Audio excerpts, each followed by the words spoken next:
round goes okay. I'm getting to my table, and the person sitting next to me is dressed like Slash from Guns N' Roses. And I'm like, that guy's deck's probably real good. It's going to be a tough round to get through. So, Man, I saw Slash at a GP. He was staying in the same hotel we were. oh, that's sick. Yeah. Anyway, there's a game happening. Enough Slash stories from me. We've got a Dragonstorm Orb in play for Luis Scott-Vargas, as well as a Teamer Monument and a Dragonfire Sword. Jeskai Devotee for Kelly Romero. And another Devotee, this time the Sultai variety. Luis is probably pretty happy with that turn there from Kelly. It's not going to be very hard for Luis to play over the top of those creatures. And a lot of it in sealed is just getting the most mileage out of all your cards. Sometimes those creatures can be pretty scary if they're coming out on time, but a turn delay to play the orb, and then you deploy it after the fact into Luis developing his board. It's going to take a lot for these creatures to get their money's worth. Monastery Messenger, the play there from Luis, picks up the Dragonfire Blade on its way into the battlefield. Nothing to put back on top of the library, but still a fine statted flyer and can hold a sword in its little beak. Vigilance. Vigilance, yes. Vigilance with stat augmentation. Very nice. Remember that bird has vigilance. It doesn't, I think between me, you, and Luis, we're probably 1 for 3. Okay. Because Luis has missed it a ton, too. That's fair. And I also missed it once, but you missed it first, so I didn't have to say anything. Yeah. Hey, I'll take the fall, man. So, 0.75 out of 3 so far. We also had the Green Dragonstorm there picking up some lands for Kelly, and here's a Boulderborn Dragon for Luis, which is going to come in with a counter. There it is, thanks to the Dragonstorm Globe. Encroaching Dragonstorm has been putting in a lot of work here this weekend for players thinning their libraries left, right, and center by playing a bunch of dragons alongside of it and fixing their mana. It's an interesting part of the cycle because so many of them are about looping it. Yeah. That's where you get your money's worth. This one is this one is almost the opposite in that the first time you do it is really, really good. There's some pretty steep diminishing returns. At a certain point, you've already got all of your mana. The thinning helps, but it's one where a lot of the value comes from the first time that you're playing it. Yeah, this other one, Roiling Dragonstorm, now that is just an incredible card. Recurring it is so good. Exactly. That's the one where when the first time you play it, you're kind of paying a premium. You get your money's worth when you start doing it the second or third time. So we discarded that Snakeskin Veil to the Roiling Dragonstorm, and we are going to Ringing Bell strike down the Boulderborn Dragon here, which is going to tap it. But notably, you can pay 5 to untap it. Yeah. In come some little beaters for Kelly Romero.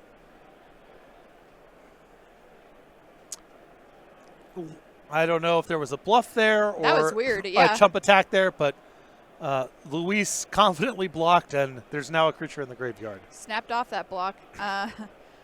Okay, here we go. We're going to crack this Teamer Monument to make a 5/5.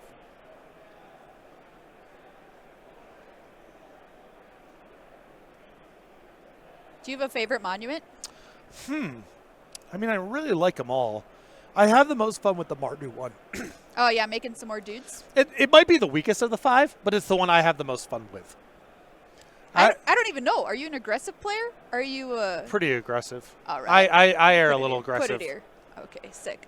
I mean, haste and menace 1/1s, that's my language.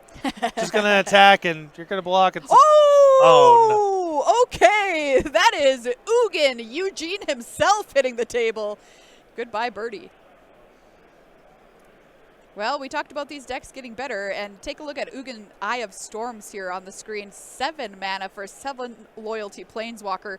Just keep plussing this bad boy, you know what I mean? Yep. I mean, Luis can at least untap the dragon and start chipping in a little bit. Eddie has got a 5/5 that's kind of uncontested here. So has some tools to at least pressure the Planeswalker, generate some chump blocks along the way. But this is going to be an overwhelming card for Luis to beat if he doesn't get this thing off the battlefield in, a maximum, I would say, of 2 turns. Yeah, it is a ticking clock here. Ugin, Eye of Storms, +2, gain 3 life, draw card, 0, add 3 colorless mana. And the -11, you can search for any number of colorless non-land cards, exile them, then shuffle until end of turn. You may cast those cards without paying their mana costs. Here we see a Glacial Dragon Hunt for Luis, a card that's put in a ton of work for him this weekend. If you discard a card that's not a land, you can do 3 to something, so we're going to take down that Sultai Devotee and get in here with the elephant, straight to face, doesn't even care about Eugene because we've got Kintree Severance! Well, you know, even when Ugin isn't game over, it's still great. That was still a fine exchange for Kelly, but at least Luis was able to keep the head above water here for a little bit. Kelly Romero down to 11 after that attack. Luis Scott-Vargas at 17. We played a dragon, and we're going to pick up both of our Dragon Storms and gets another counter thanks to the globe.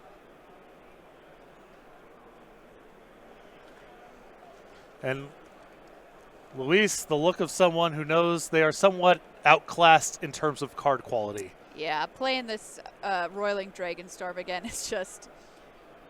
Oh, and we're going to discard the other one, just like you said, diminishing returns on that green one.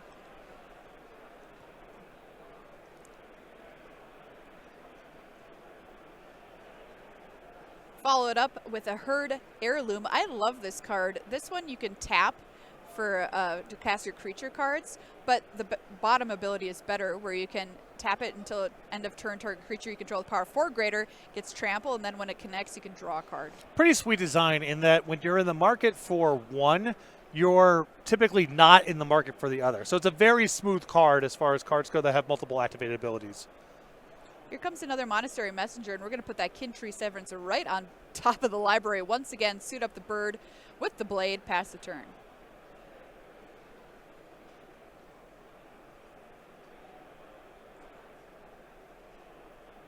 Man, I'm jealous of that Roiling Dragon Storm. I just want to feel like I just want to cast it.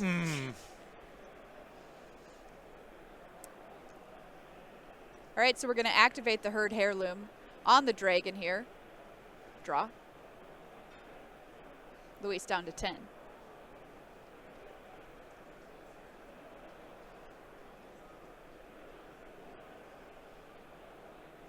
Kelly up a lot of resources, a lot of mana, better battlefield presence.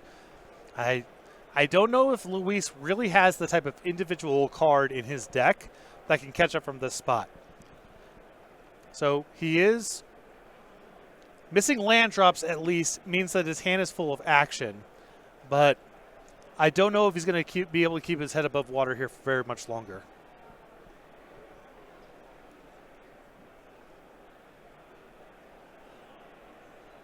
Yeah, we got now an elephant added to the board. Make that 2 for Kelly Romero. Lot of power on his side of the battlefield. Boom, boom, boom.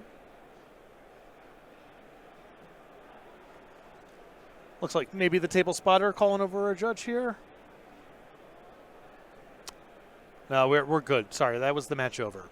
Traveling Botanist is the last play for Romero. Pass back over to Scott-Vargas. And we know that Kintree Severance was on the top of the library. That can kill one thing. Yeah, not an answer to the elephants. Oh, I like that. French. Is that French? I don't know.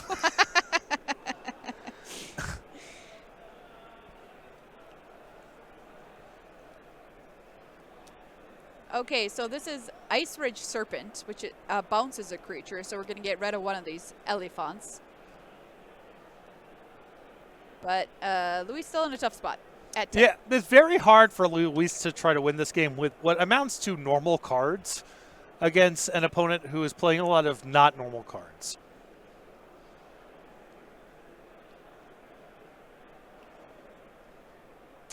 Luis at 10 here.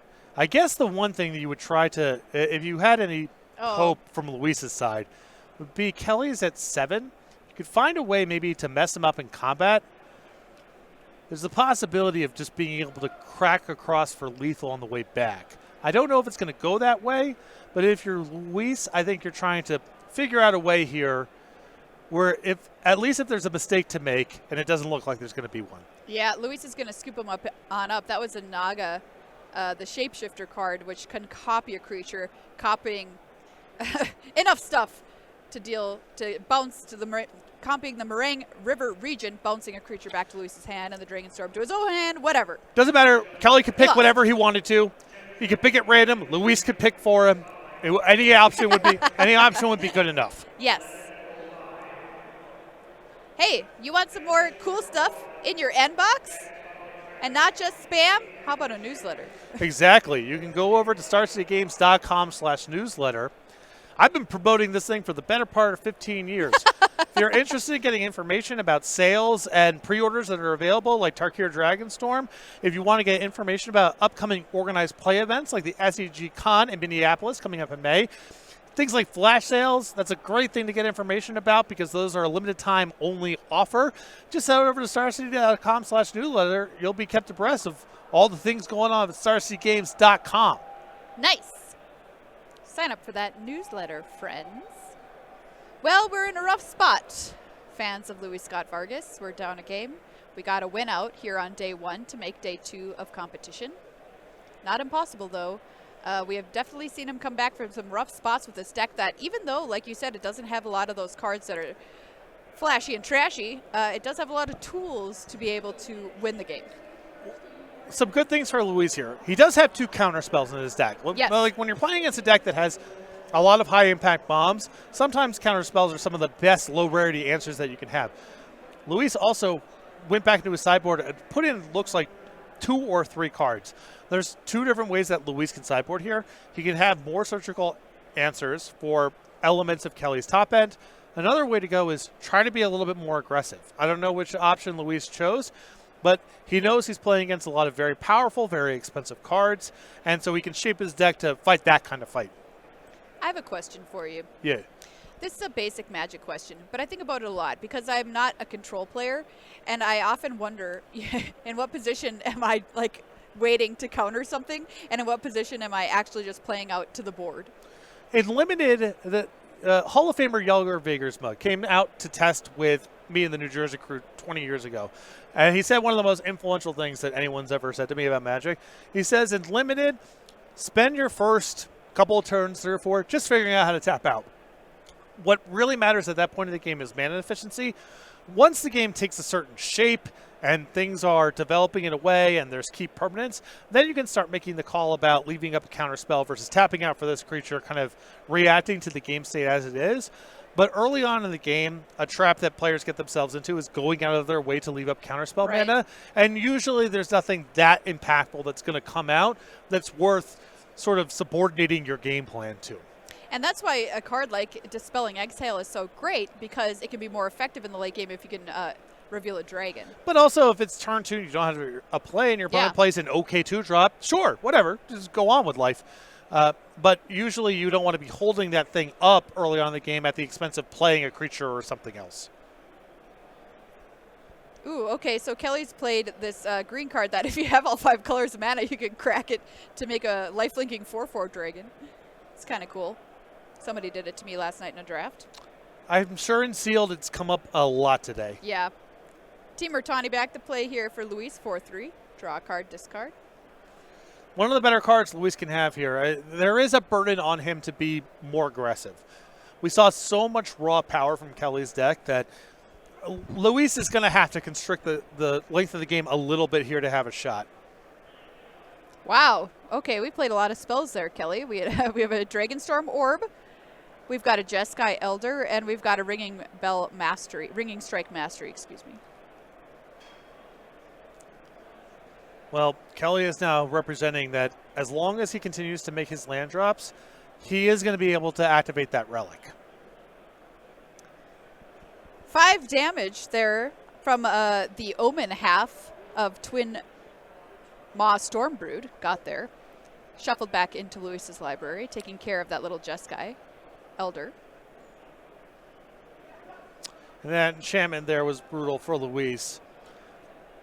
Like I said, burden on him is to be aggressive here, and really took the wind out of his sails in terms of his early pressure. And paying 5 mana to untap that thing is not really something that comes up until you're in much later in the game. Yeah. And So Luis is losing out on, 4, 8, 12 points of damage that could have maybe helped constrict the game. Yes, especially since Kelly has not, as of yet, played many creatures to the board here.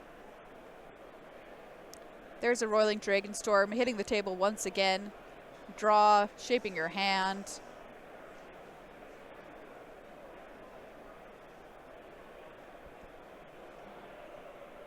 So we have draw 2, lose 2, surveil 2? I'll take it. Or surveil 2, lose 2, draw 2. I suspect that came out of the board. Cruel Truths, yep. Little extra heavy lifting here from Luis. And here come the beats. Elephant number 1 for Kelly Romero.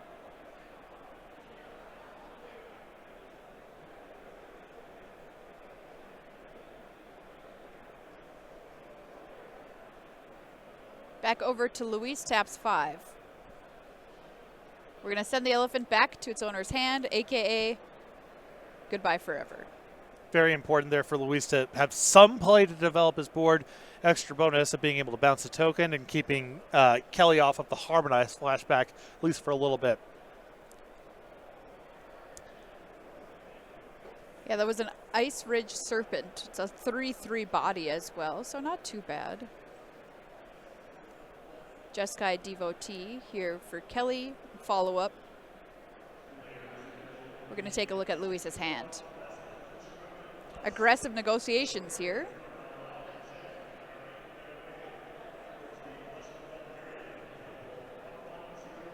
I love this art. Have you ever played this game, Patrick? With a knife in your hand? I've done it with a pen. I've never done it with a knife. And a pen is pretty intense. So no, I have not. Yeah. Not the authentic version. I played the proxy version. Yeah. One of my favorite scenes from Aliens. One of my favorite scenes from Boardwalk Empire. Oh.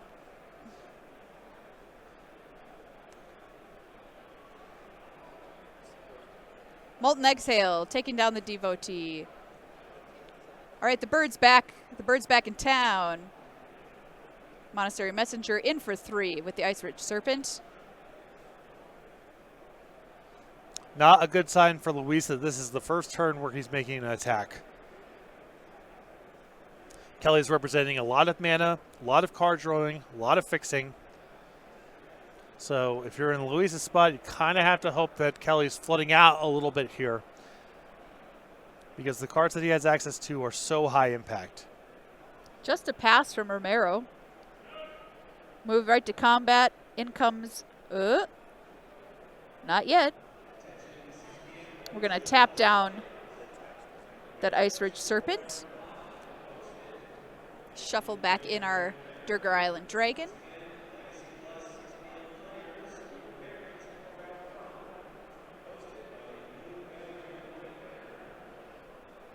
And now we get in for 2. Boink, down to 15. That is a pretty good sign for Luis, though, if that was what amounts to Kelly's turn. Right. Another Cruel Truths here for Scott-Vargas. Oh, yeah, the bird put it back. Ah, that's what he put back. Okay, great. Look.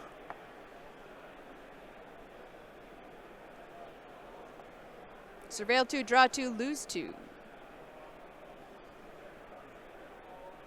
Yeah, so Luis trying to set himself up for a much grindier game. Also, keep in mind with that enchantment on, Luis does not have to commit 5 mana during the upkeep. That's just an ability that is on there. So Kelly's got to be mindful about not ignoring that. Don't get into a spot where suddenly there's a haste 4-power creature attacking you, however you're sequencing what you're doing. All right, we've got the Heirloom again. So a lot of artifacts and enchantments on the table for Kelly. All right, we'll take a creature. Here's that Naga Shapeshifter again. It's going to copy the bird. And we're going to put our Aggressive Negotiations back on top. It's an interesting card for Kelly to want to have on top here, because you would anticipate a little bit more interest in playing to the battlefield right now rather than attacking Luis's hand. Especially because Luis is just, he's drawing a bunch of cards. He's doing it with selection. It's likely that his hand has multiple good cards in it, So I'm curious to see where Kelly goes with this line. In for 3. The Ice Ridge Serpent connects, and here we go. Twin Maw Stormbrood onto the battlefield. 2 +1/+1 counters thanks to the 2 Dragonstorm orbs. Gain 5 life. Yeah, this is my concern with putting a discard spell on top is Kelly might not have the type of time for this. Yeah.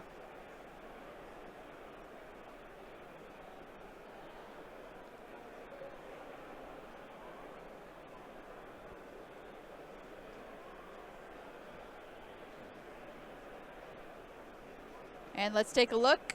Oh, it was a good get, though, there in Bewildering Blizzard.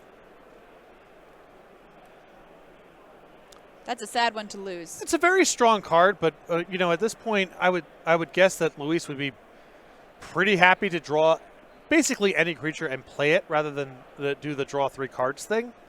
It's a good get, but again, with Kelly missing land drops, there's a question that it's still the question I have of do you have the kind of time you need for this? Sure. And here we go. We untapped the 4/3. Luis is like, I want to go to combat. Kelly, not tap. Tap your giant dragon, please. Thank you. But Luis was able to untap the Tibertani back and send it into the red zone. Ringing Bell Strike doesn't tap it forever. Yeah, even setting aside playing a creature off the top, I think Luis would have preferred committing 5 mana just to attack this turn rather than casting the 6 mana spell. Yeah. Bunch of damage coming through. Romero drops to 5. Luis in a commanding position here at 24. Up to 6 with a tap land. And what do we got as a follow-up? Breaching Dragonstorm. Let's see what we get. Sultai Devotee. That's the thing with this card. Sometimes what you hit, not too exciting. And we're going to scoop them on up. That is Luis Scott-Vargas tying things up here at 1 game apiece. Yeah, that game was not starting off well for Luis there, but Kelly missing some land drops there along the way and never really playing to the battlefield meant that, you know, even if Luis was slower than he would ideally like to be coming out of the gate there, he was still much faster than Kelly and able to close the door before any of Kelly's high-impact cards were able to show up. We want to thank our sponsors here at Spotlight Dragons. We want to say thank you to Dragon Shield, the best sleeves in the business. You can find them on Star City Games' website. And Beckett, the place to go to get your cards graded. Love both of these. Have used both of these companies very much in my personal and professional lives. So thank you for both of our sponsors for, 1, sponsoring the show, and 2, being dope to work with. If you go to Dragon Shield's website, in the search bar, you type GLHF, I'm just saying, there might be 2 cool sleeves there that you can buy, and one of them may or may not be a rainbow Feldegriff. And if you use promo code RECEIVABLES at checkout, all lowercase case sensitive for 5% off all of your orders, just it doesn't hurt to try. You know, it might work. It might work. It might work. You know what? You could also try code GLHF, though. You know what I'm saying? Yeah, you could do, but you can alternate too. Yeah, you can. Yeah, like your friend uses one and you use the other. Yeah. Like there's a lot of ways to do it for 5% off of all of your orders. All right, here we go. Game 3. LSV needs to win this to stay alive for day 2 in the tournament.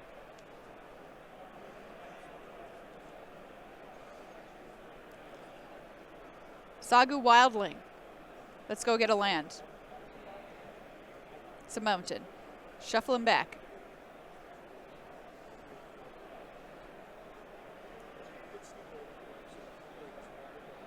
Sultai Devotee for Romero.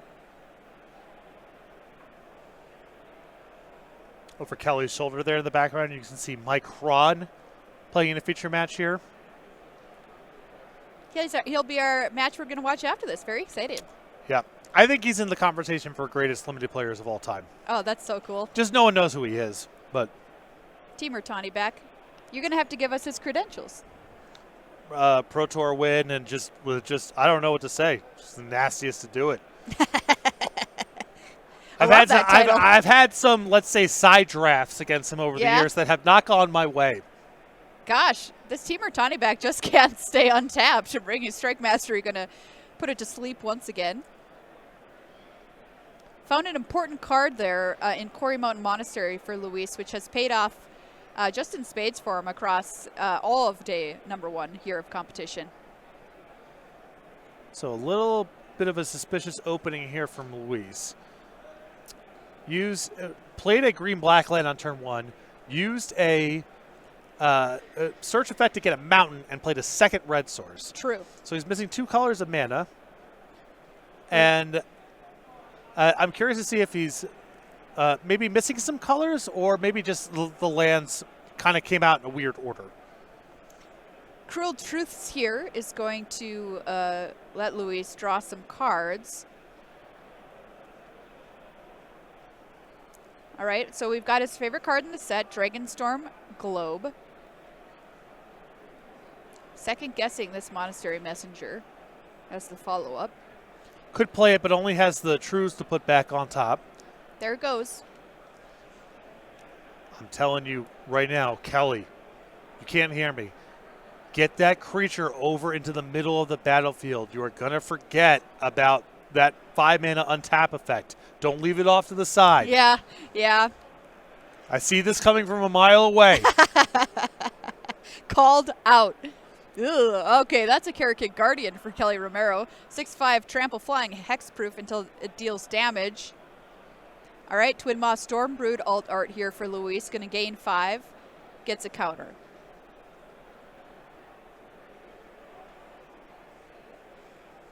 Kelly, I'm begging you.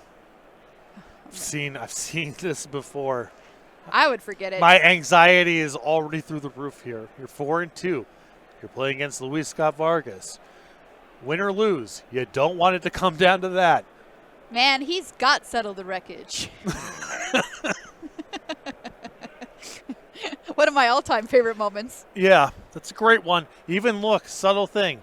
The way the creature and the enchantment are oriented in opposite directions. Yeah. That's a sign of forgetting about it. It's gone. Yeah, you're right. You've Oblivion Ring something. I'm not going to think about it until you've blown it up. Ooh, are we cracking it? Yes, yes. All right. Colored mana trick. Let's go. Dragon's Blood Relic. Are we? So the token also deals 3 when it enters the battlefield. Woo-hoo. So that's gonna clip Luis's 2/3. Wow, there it is. 4/4 lifelink. Reliquary Dragon. And if you think I'm just being sarcastic or goofing around here, I assure you that creature is on Luis's mind right yes. now. Oh, yes. Let this get to a spot where suddenly it wakes up.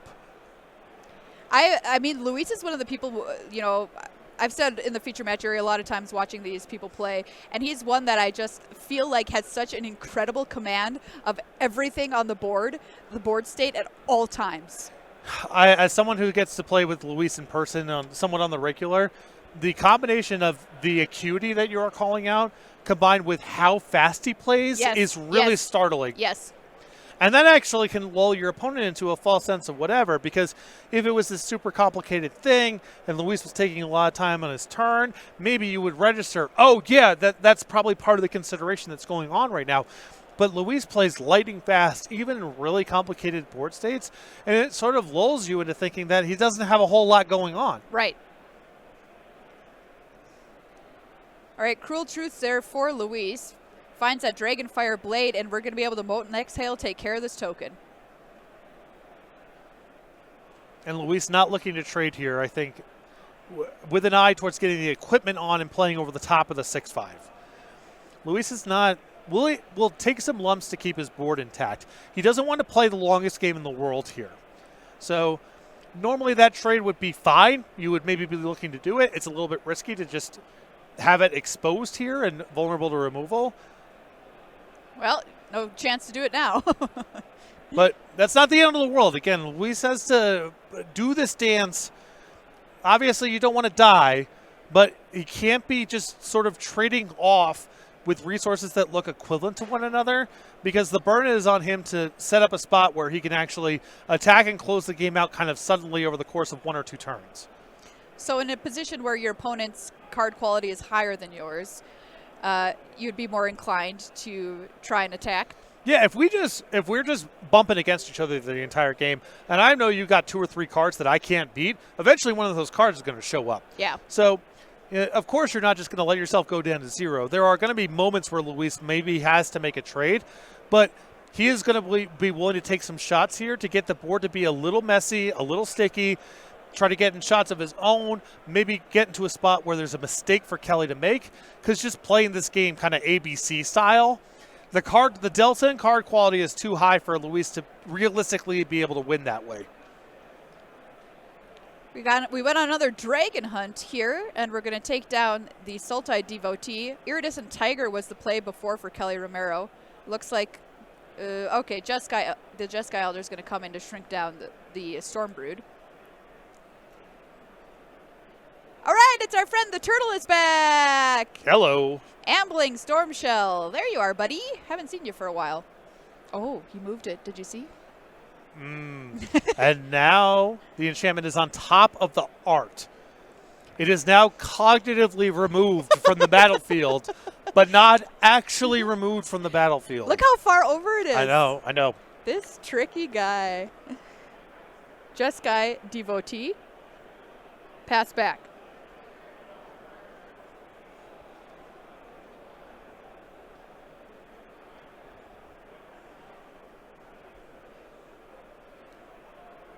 Stormplane Detainment taking care of the Karakit Guardian. Okay. And this is what I was sort of speaking to, of Luis willing to take some shots here to be able to crack back in a big burst. Now we're getting there. This is a massive attack, and Luis is going to be looking at a lot of cards to boot.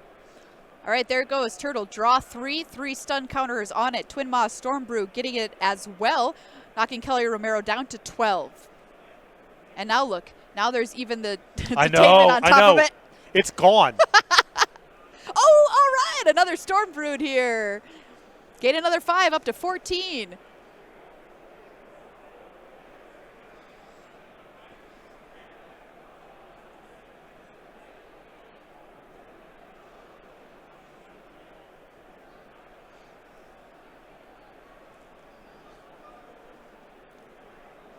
And Luis now being able to do some calculus here about, is Ugin even going to be enough? And can I set things up where Ugin is not enough? All right, we're going to take a look at Luis's hand here. We have a Teeming Dragonstorm, a Teemer Monument, and a land, Frontier Bivouac. Get rid of that Dragonstorm, thank you.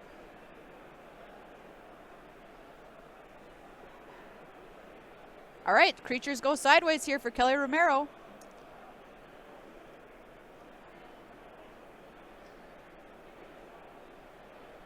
Luis down to 11, trades there, blocks there, takes down the Iridescent Tiger, and immediately swings. And there is a handshake that is Luis Scott-Vargas staying alive here at 5-2 with 1 round left to play.